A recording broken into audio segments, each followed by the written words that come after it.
Here are the things that I don't understand.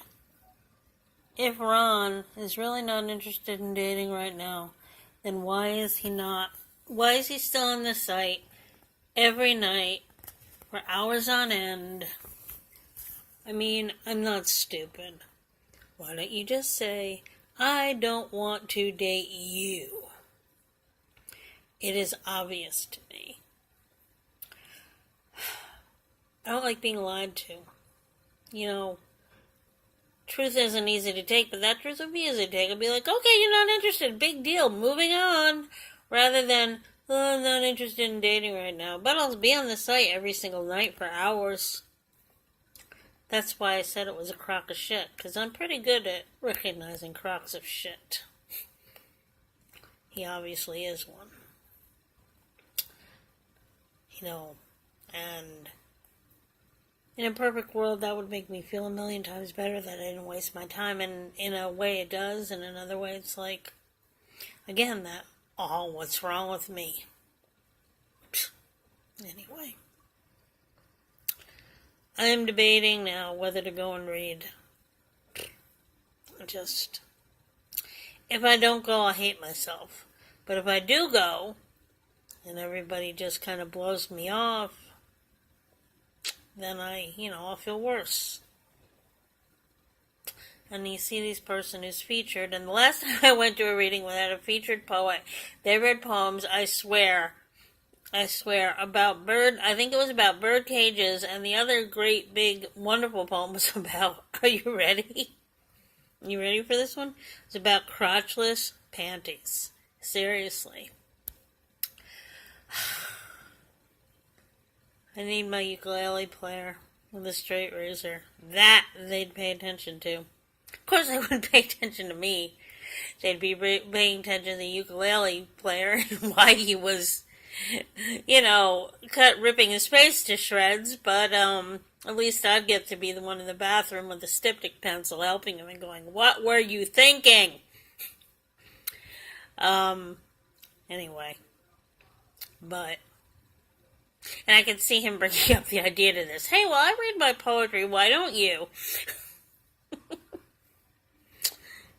And he'd go, what? And he'd probably look at me going, that's a great idea. Anyway. No, it would be his idea. He'd say, hey, if you want people to notice you, why don't I do this? And then I get to hear him sing Pennies from Heaven. Wouldn't be a bad idea. I love him and I love Alton. And yeah, I love Jigs too, but it's impossible. I mean, I've spent the past 2 weeks trying to come up with a 2 or 3 sentence letter on, hey, I'm leaving early this year for Christmas, and I won't be back till January, and I would love to touch base before I go, so what would be a good time to come down and see you before I leave? Is there any better time to come down and see you at the restaurant before I leave? When are you free? When are you available? I prefer when you, yeah, wouldn't that be nice? The literal sense of both those words. You don't get over that. I think I'll always love him. When I love someone, it's kind of for life, regardless of what happens and how it pans out. Anyway, I'm trying really, really hard not to be sad. I'll talk to you tomorrow.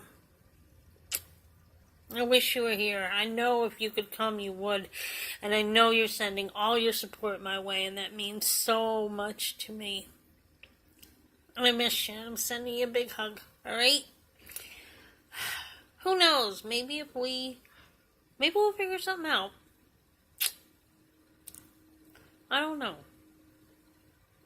Thing is, David will date when he's ready. And as one of my other friends said, who likes him a whole lot, I don't care if he's single as long as he's single and not with anybody else. And I said, true. I live in hope. You and I live in hope. Anyway, I will talk to you tomorrow. Yeah. Ron needs to be slapped in the face, basically. Not that. No, what he did was crappy.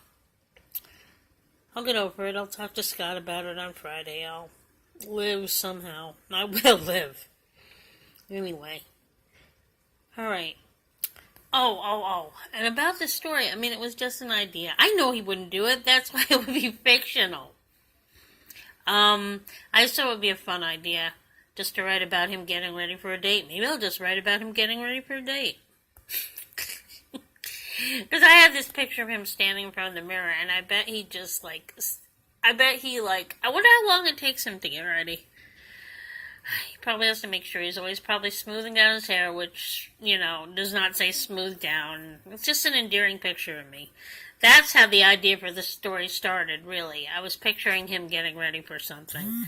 I suppose I can write something with my depression story, because he is a doctor. When he starts talking about the procedure he's perfected, he's got to do interviews on TV, so it could be him that character standing in front of a mirror, getting ready. So I can use it for other things. I just thought it was kind of cute. Because the whole point of the story was, he goes out once with the person and he decides, well, and he gives the people's money back and says, I don't want this. I found someone I want to be with. That was going to be the ending. Anyway, you know me and my happy endings. Anyway, I miss you. I'll talk to you tomorrow. All right. Love you, hon. Bye.